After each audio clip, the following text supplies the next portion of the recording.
Bienvenue dans la chronique politique avec le chroniqueur Agapite Napoléon Maforican. Bonjour. Bonjour Lali, bonjour Gilles-Christ, agréable semaine de travail à tous les téléspectateurs. Merci, bonjour, bienvenue sur ce plateau.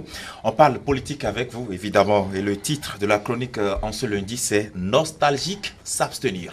Oui, le chef d'État a annoncé le débat politique national depuis quelques jours.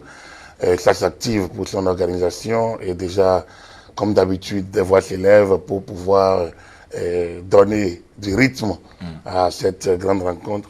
Alors, on a parlé de FCBE, d'un communiqué qui circule, qui attend d'être authentifié, où on parle d'élargir le débat un peu à tout, pratiquement à tous, à d'autres, notamment à la société civile. J'ai lu aussi que des personnalités, pas de moindre, réclament qu'on élargisse et déplorent qu'on ait circonscrit cette rencontre aux partis politiques. Alors, je pense que dans ce méli-mélo, il est temps d'appeler à ce que les nostalgiques s'abstiennent. C'est-à-dire que... En quoi sont-ils nostalgiques? De 89 et devant des conférences nationales. C'est ça. Je pense que les gens ils veulent qu'on récidive. Hier, il y a Abraham Giroux sur nos antennes déclare on n'est pas dans le contexte de 1989. On n'a pas un besoin de 1989. Nous sommes en 2019, dans un contexte 2019, avec des besoins de 2019, avec des acteurs de 2019, avec des circonstances et un environnement de 2019 qui appellent des réactions de 2019 orientées vers 2050, 2060, 2070. Ce qui n'est pas le cas de 1989, 1990. Pour être clair, les conditions dans lesquelles le président Kérékou et tout le système de l'époque ont été amenés à convoquer une conférence nationale des forces vives de la nation au contour très flou au moment où elle se convoquait ne sont pas les mêmes qu'aujourd'hui. Et le besoin d'un débat politique national aujourd'hui n'a rien à voir dans beaucoup de pays. Oui, il est normal qu'ayant entamé des réformes politiques, parfois avant d'entamer ces réformes, on rencontre les acteurs politiques, c'est pas seulement au Bénin. Et en cours de route, on les rencontre. N'oubliez pas qu'en juin 2018, déjà, il y a eu un séminaire parlementaire, mais élargi aux forces politiques et aux personnalités politiques et là, à la société civile, pour les réformes politiques, notamment au niveau du code électoral, de l'achat des partis politiques. Il y avait eu des juristes. Voilà, donc c'est déjà un premier temps des réformes politiques où des acteurs ont été associés à la réflexion et ont produit un certain nombre donc, de ressources qui ont servi de base à l'élaboration des différents textes. Et cela n'a pas empêché qu'il y ait eu des difficultés en cours de route. Alors donc, une fois les législatives terminées et tout ce qu'on a connu comme agitation, c'était normal également donc de refaire une marche arrière, en tout cas de s'asseoir et de faire le point. Je pense que c'est dans cette logique que le chef de l'État, presque en écho à certaines personnalités, à certaines institutions, à certaines opinions, a souhaité qu'il y ait ce débat politique nationale. Et donc, c'est un débat politique national entre ceux qui sont appelés à parler politique, c'est-à-dire le chef de gouvernement et les acteurs de la vie politique nationale, que sont les partis politiques. Ces acteurs politiques que vous qualifiez de nostalgiques étaient quand même là en 89.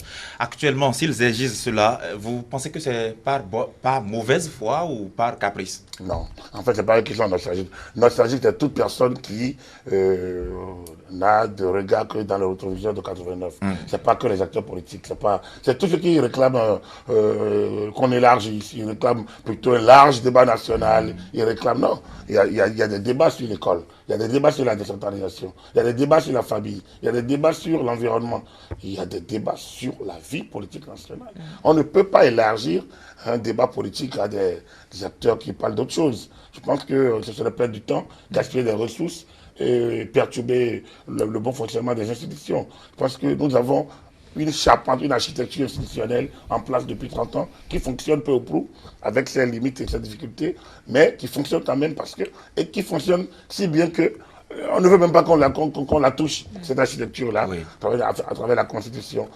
Donc, du coup, on ne peut pas non plus faire un tort, on ne peut pas ne pas s'incliner devant les institutions issues.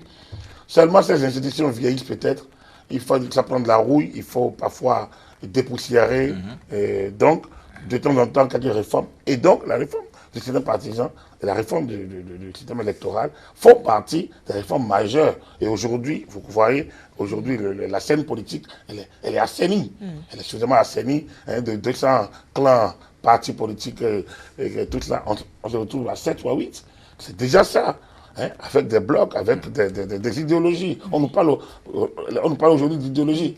Elles reviennent, les idéologies. Oui. Alors que c'est La formation. Voilà, on a vu tout à l'heure que quelqu'un est nommé secrétaire administratif permanent d'un parti politique. Mais c'est nouveau. C'est nouveau. Donc, l'autre dit, je démissionne du Parlement pour m'occuper de la formation au niveau du parti politique. Ça change. Ça change le discours, le format, l'unité centrale change, hein, le disque change, tout. Donc, il est important, dans ces conditions, que lorsque de pareilles réformes perturbent certains qui ont du mal parfois à suivre le rythme, qu'on s'asseye, qu'on discute et qu'on regarde de l'avenir. Le débat politique n'est pas le débat de tout le monde. Mais ce qui est dommage, c'est que tout le monde s'improvise politique, politicien, spécialiste de la question politique, acteur politique. Donc, oui. La Constitution en donne la liberté à chacun. Mais le problème est que quand vient le moment de délibérer, seuls ceux qui ont voix au chapitre sont appelés. Et pour réussir justement cette démarcation entre le passé et le présent, on doit s'en tenir au concept tel qu'employé, dialogue politique national et conférence des forces vives de la nation. C'est pas pareil. Absolument, c'est ce que je disais tantôt. C'est un débat politique, c'est un dialogue politique, entre politiques. Qu'est-ce que vous voulez que ceux qui parlent, je ne sais pas quoi, de la bonne gouvernance, de la gouvernance économique, viennent faire dans le débat. C'est vrai que si on veut élargir la politique, on peut l'élargir.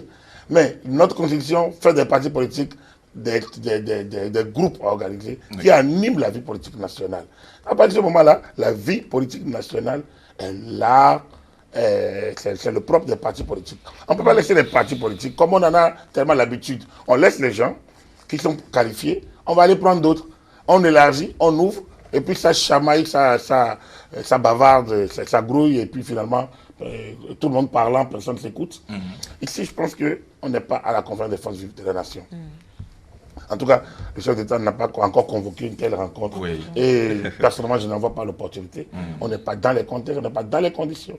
Hein. Nous sommes dans un système qui fonctionne, en tout cas que nous acceptons volontiers, parce que quand vous voyez les réticences concernant les révisions, vous comprenez que les gens aiment bien notre constitution de 1990. Mais elle produit des institutions, elle produit des acteurs. On ne peut pas aimer la constitution et ne pas aimer les institutions qu'elle produit et les acteurs qu'elle produit. Donc, dès cet instant, on n'a pas besoin d'une conférence nationale. On a besoin des animateurs crédibles, sérieux, hein, qui savent perdre comme ils savent gagner. Et donc, des gens qui ont le regard tourné vers demain tout en gouvernant aujourd'hui. Voilà ce dont nous avons besoin aujourd'hui et ce qu'incarne le gouvernement de la République. Et c'est peut-être dans cette dynamique que ce débat politique national est convoqué. Donc, il ne faut pas qu'on soit si nostalgique. On regarde tout dans le rétroviseur. Je pense qu'il faut regarder de l'avant et plutôt aller de l'avant en se disant, oui, nous vivons aujourd'hui, on a le devoir de laisser un bien meilleur à la génération future. Et pour ce faire, ce n'est pas en 89 qu'il faut regarder, c'est vers l'avenir. Nostalgique, s'abstenir, c'est le titre de votre chronique que vous nous avez présentée ce matin. Merci beaucoup, Agapit Napoléon Mafourican. Merci à vous et bonne continuation. Merci.